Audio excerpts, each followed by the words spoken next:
Streaming worldwide, this is the Gospel America Television Network. It's time for Real Talk with the Jenkins, featuring Lady MJ, Pastor Marcella Jenkins, and Dr. G, Dr. Gary Jenkins. And now, let's join Real Talk with the Jenkins. Hi everybody, I'm Gary Jenkins. I'm Lady MJ. And we are the Jenkins, and we want to welcome you to Real Talk with the Jenkins.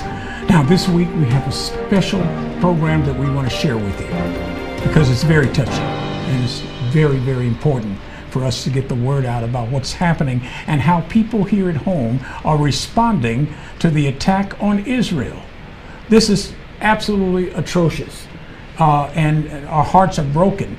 But in the midst of all of that, there is a resolve, both in Israel as well as here in the United States, that Israel will be able to overcome this attack by Hamas, a militant, terrorist, extremist organization that is bent on destroying the people of Israel. And that, ladies and gentlemen, is something we cannot have.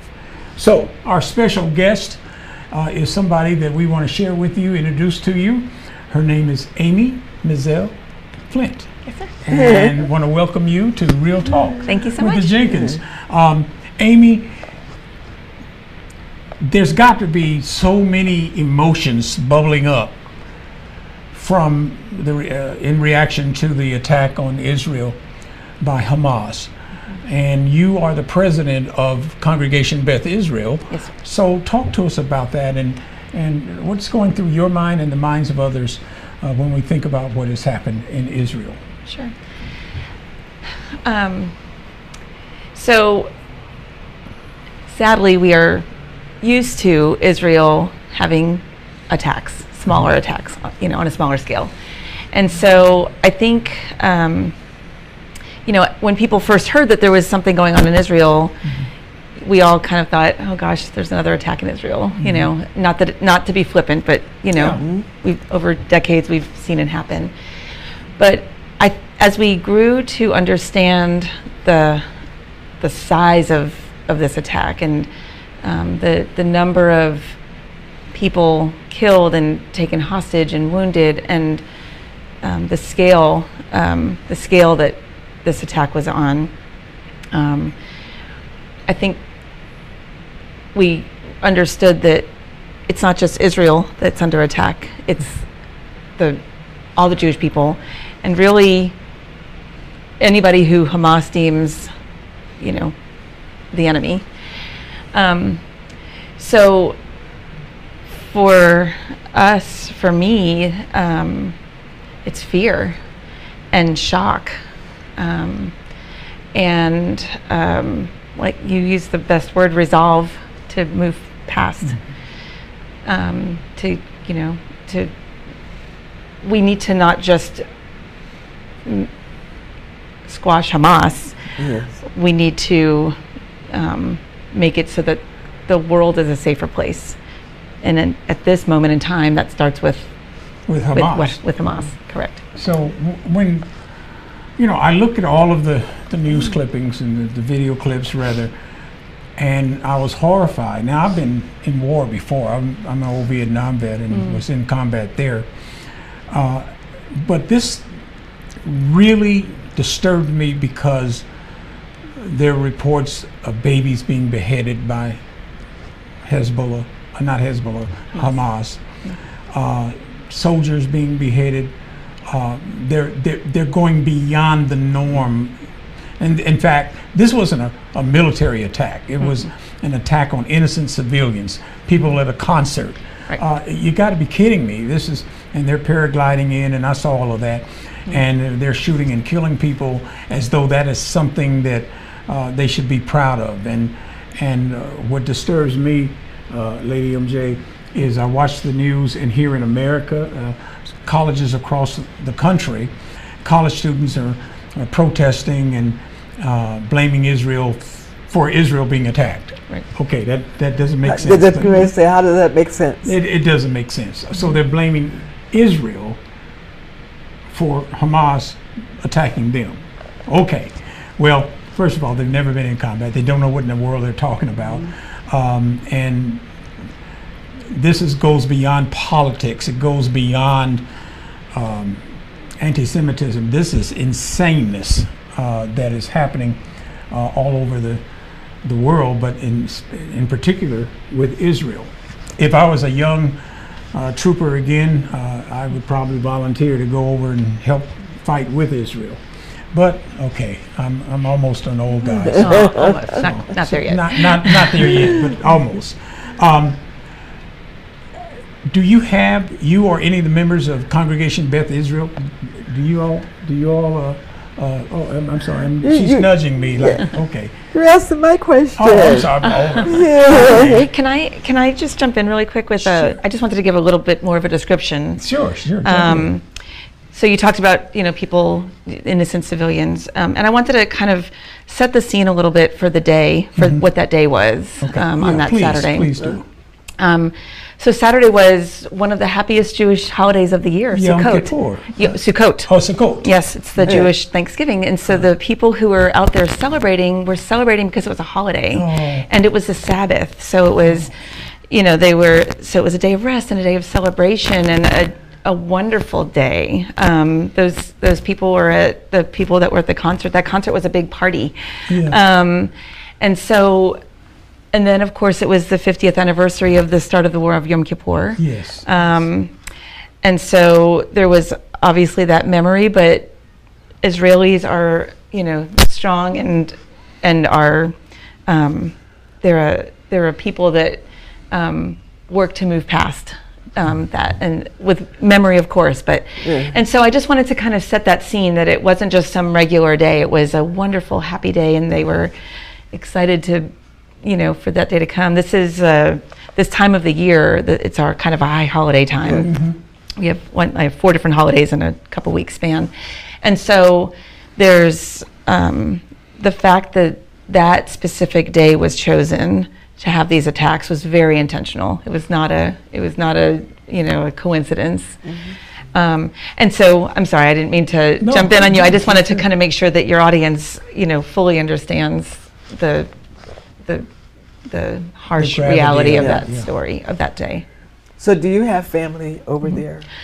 So I have a cousin that that lives there, or a couple cousins that live there, but as far as I've heard, that they're not missing. Good. And I have not spoken to them, but my family hasn't told me that they're missing. Okay. And then my sister's husband is originally from Israel, and so they live here, but they have a lot of family there. And so last time I talked to them a couple days ago, they had not heard that anybody was missing yet, but obviously still trying to assess the situation. It's a hard time to keep in contact with everybody because everything is so difficult there right now. For the first couple of days, the friends of mine who I know have closer connections to Israel say that the first couple of days the country was literally paralyzed because they couldn't take in everything that was happening. Exactly. And so but the Israeli resolve is starting to come through.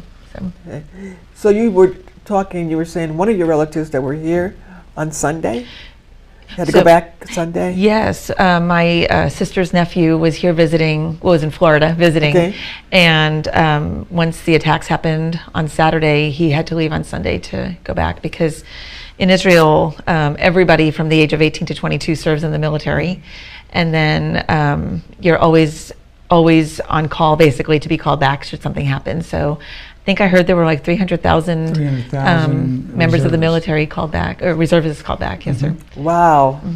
Wow. So when you mentioned that this was a special day, Sukkot.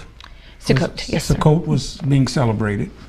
People were out having fun, being happy, and then all of a sudden, gunfire erupts, especially at the concert and other places within that southern border of Israel.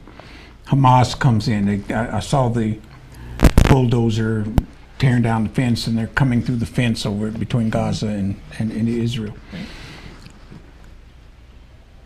What do you think? Why do you think Israel was caught off guard this time? You know, I spoke to a friend of mine who has family there, and I asked that too. I don't know if you've heard yet, but Israel is calling this incident their 9/11. Yes. That you know, they, like you said, they were caught off guard. And I asked her, what do you think?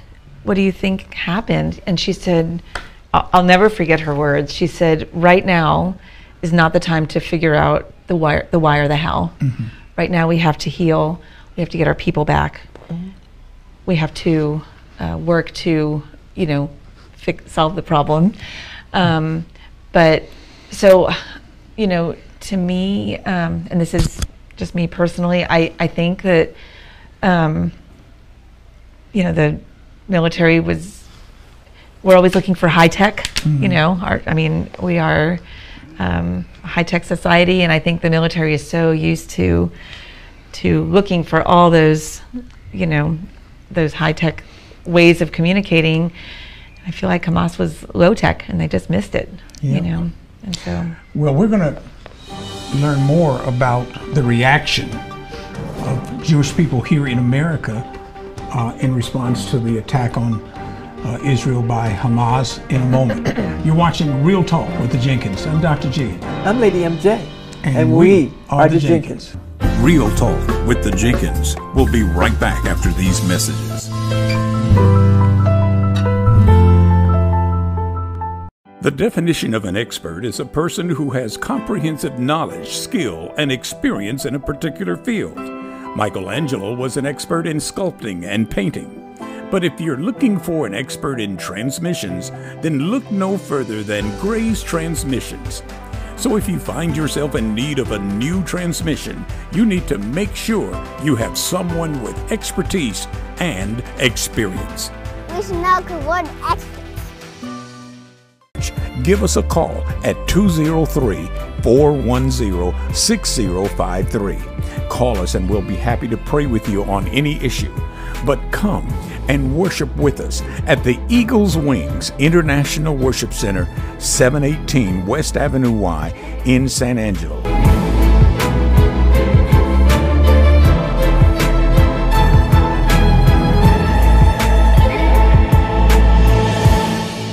And now, back to Real Talk with the Jenkins. Allahu Akbar!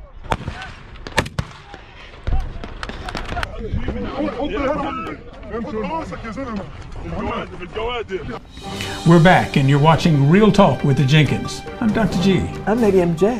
And we are the Jenkins. And we're talking about reaction here at home about the attack on Israel from Hamas. Now, our special guest is Amy Mizell Flint, who is the president of the congregation Beth Israel, and that's located right here in San Angelo. Yes, sir. Okay.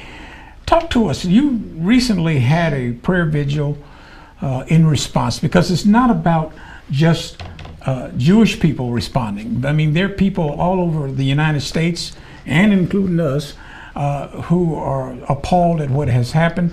And you had a prayer vigil recently. Talk to us about that, and how did that come about? Sure. If I could just give a little bit leading up to that prayer service. So on the Saturday, the day that it happened, I started getting texts saying, praying for Israel, you know, prayers for Israel, what can we do to help? Please let me know. And again, I thought there was a bombing in Israel, and thought, you know, oh gosh, something happened in Israel. And then I was able to get to the internet and see what was going on. And those texts and calls and messages grew, and we just felt like as a congregation we had to do something for the community. That actually happened one other time since I've been president, back when there were the Pittsburgh shooting at the synagogue in Pittsburgh. Yes. And so you just kind of feel when it's bigger than your congregation, you know. So when we decided to hold that so first of all, we decided to cancel. There was supposed to be another celebration that evening of the next evening of the day after the attacks. But we decided to cancel that, and then a little bit later we held the prayer vigil, and I really didn't have to share it very far because the public did that for me. I posted it on Facebook, and the news media called me, and people were sharing it, and so with literally the post of an event on Facebook, which we've all done that, a cross section of our community came together, and to see community leaders from representatives of the United States government that came to state government, local government, pastors from multiple churches, congregants from all over the community, and just people who wanted to be part of this prayer service for Israel was very touching. I think very meaningful for a lot of people to see Christians come wearing an American flag draped around them. Oh, wow. To have people just in tears when they walk in the door and thank me for holding this event for the community was just nothing less than touching. I mean, it was just a beautiful moment. It was a beautiful event for our community, a beautiful way for us to come together and share the sorrow and the fear and all the feelings that everybody is feeling, and talk about that resolve of the Israeli people. Well, we certainly appreciate the fact that you had that prayer vigil. As I said before, we were in Bible study, but we would have been there too. Sure. But we're dedicating this broadcast to the people of Israel and to all of our friends that at Congregation Beth Israel. Thank you. That's beautiful. And my wife and I plan to visit soon. We would love to have you anytime. Well, we're coming. We're coming. Amen. When is your services on Sunday? Do you do Saturday? Yep. So we actually we're a smaller community, very small congregation. So we have in our congregation we do Friday evening services, which is welcoming the Sabbath, and then in West Texas we've tried doing Saturday morning services before, and they're just not well enough attended. So we focus all of our efforts on the Friday evening, and then. So Friday evenings at 7:30, we meet every week as we have for the past 95 years. Wow! In that building. So. Yeah. So if anyone is interested in coming Absolutely. to this Sabbath service on Friday nights, can you give them the information? Where are you located, and is there a number they can call? And sure. Yeah. So we're in San Angelo. We're located on Beauregard, 1825 Beauregard, and they would be able to. We have a Facebook page. That's the easiest way. Okay. It's Facebook. It's Congregation Beth Israel San Angelo. Congregation Beth Israel is a pretty popular name for synagogue, so make sure you look at the San Angelo, and then there they can access our contact information. I know people probably aren't writing down phone numbers and stuff, but they can access contact information, and we'll if you put it up message. on the screen, oh, okay. So the number, the easiest number to call would be 324-8940. That's me. Okay. And then I'll be happy to answer any questions. Hamas is an extremist terrorist military group, okay, supposedly backed financially by Iran. But not every person who lived or lives in Gaza is a supporter of Hamas. Right. And so the terrible thing about war is that there innocent people on both sides that get caught in the middle of this, and I think that's what's happening. I don't think that per se that we should kill innocent Palestinians, but we should stamp out Hamas. Absolutely. And but regardless, if this war continues on, there's going to be deaths on both sides, right. And then I think that the tragedy of all of this is that it'll be people who have nothing to do with this. Right. Well, and sadly, Hamas and groups like that put their headquarters in public buildings and in schools and in hospitals. So when Israel, or when they're attacked, the news that's going to come out is Israel attacked a school. And look at all these poor children, which of course that's devastating. I mean, you know, but at the same time, that's their choice as an organization is to put their offices in schools or in places that will have innocent bystanders, unfortunately. And so, like you say, it's the cost of war, and I hate that, and it's terrible. Yes. So you were saying that everybody has to go to college. So can they generally go to, speaking. Yeah. Can they go to trade school? Oh, absolutely. I mean, Yeah. everybody needs an education. Yes, yes. So, like, you know, growing up, it's interesting because you know, we live in West Texas, which is not a huge Jewish population, and I don't mean this to sound in any way like, you know, one-upsmanship of any kind, but I've heard my friends talking to their kids, and it's like, you know, what do you want to do when you grow up? What do you want to be? And when I talk to my kids, it's like, well, what do you want to major in college? You know, okay. and not, you know, and I don't mean that in any way. That's just how I was raised, you know. Yes. And I was a non-traditional student. It took me 20 years to get through college. And my family was like, are you going back to school? What's going on? Like, why? You know, and I mean, I was a business owner and you know, I did all the things, but I didn't have that degree, which is just so important to the overall, I'm not saying every single, but the overall Jewish community counts on their kids going to college. Well, I think that's awesome, because some of the kids that I talk to now that are in high school, I says, what's your dream? What do you want to be? Right. They shrug their shoulders. Right. And we really need to teach our children that you have to survive. Exactly. So you need you need to have visions, you need to have dreams.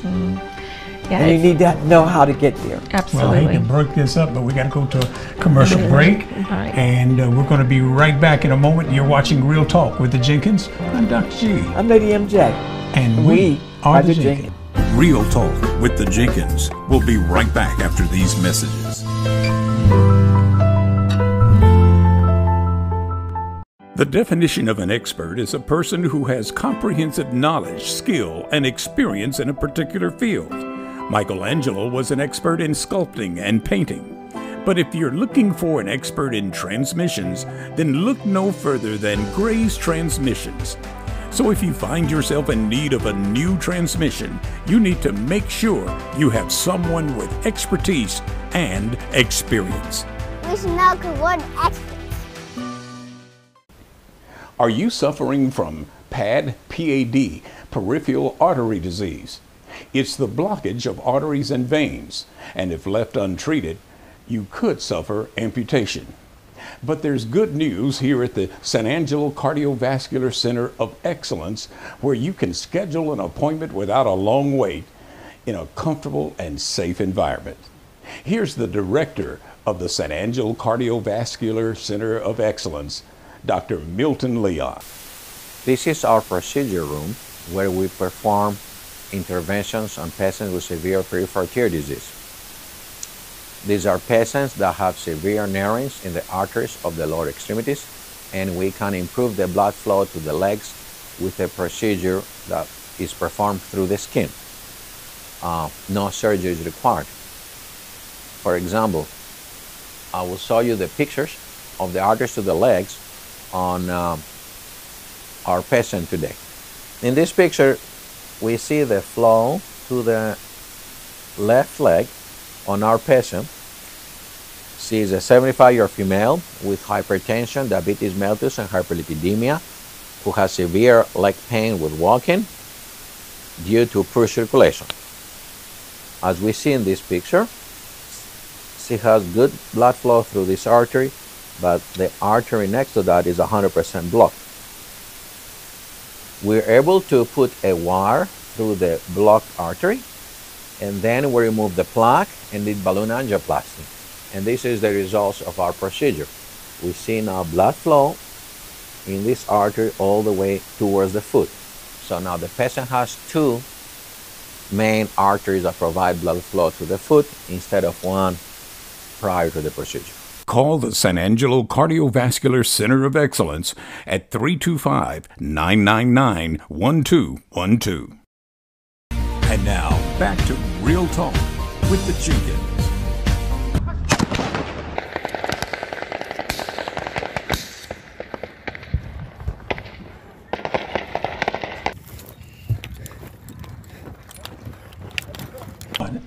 We're back. You're watching Real Talk with the Jenkins. I'm Dr. G. I'm Lady MJ. And we are the Jenkins. And somebody who's not a Jenkins, but a good friend of ours, none other than Amy Mizell Flint. And she is the president of Congregation Beth Israel here in San Angelo. And a final thought, Amy, what should people know as we think about what's happening in Israel? I think I would like for people to stay educated, or be educated, stay resolute on our resolve for our strength for Israel. Watch your neighbors, make sure that they're safe, Jewish or not. We're all in this together. We're all humans. Okay, well, there you have it, and we want to certainly thank you for being a guest on our show. Absolutely. And from this moment on, you have a partner and a brother and sister. Thank you so Amen. much. Standing with you and with Israel. And we're sorry for all that has happened in Israel. Our hearts go out to the families who lost loved ones, and we're praying for Israel, and we want Israel to know they're not alone. We're standing with you, and that's not lip service, we mean it. Thank you. That means a lot. You're watching Real Talk with the Jenkins. We want to thank you for allowing us to come into your home today. And let's continue to pray for the people of Israel and pray for those innocents on both sides of the fence, even in Gaza, the ones who have nothing to do with the attack. Let's pray for them too. And then pray that this war will come to an end soon. You're watching Real Talk with the Jenkins. I'm Dr. G. I'm Lady MJ. And we are the Jenkins.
Streaming worldwide, this is the Gospel America Television Network.